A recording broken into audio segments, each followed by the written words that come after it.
Guys, welcome to part 4 of travel series with cousins.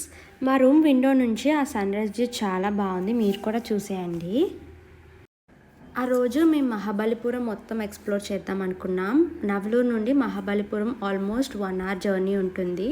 మేము వెళ్ళబోయేది గుడికి కాబట్టి మేము అందరం మంచి ట్రెడిషనల్ అవుట్ఫిట్స్లో రెడీ అయ్యాం. నా అవుట్ఫిట్ ఎలా ఉందో కామెంట్ సెక్షన్లో చెప్పేయండి.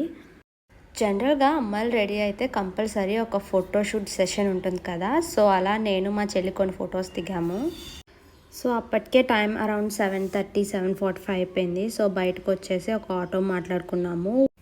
నవలూరు నుండి మహాబలిపురంకి ఆటోలో పర్ హెడ్ 100 తీసుకుంటా అన్నారు. మహాబలిపురం టెంపుల్ 9కి ఓపెన్ చేస్తారంట. మేము ఆటో ఎక్కేసరికి ఆల్మోస్ట్ 8 అయిపోయింది. సో లేట్ అయిపోతుందని చెప్పి ఎవరో టిఫిన్ చేయకుండా ఆటో ఎక్కేసాము. దిగాక అక్కడ ఏమన్నా టిఫిన్స్ ఉంటే అక్కడ చేద్దాం అనుకున్నాము. సో దారిలో ఇదంతా వ్యూ.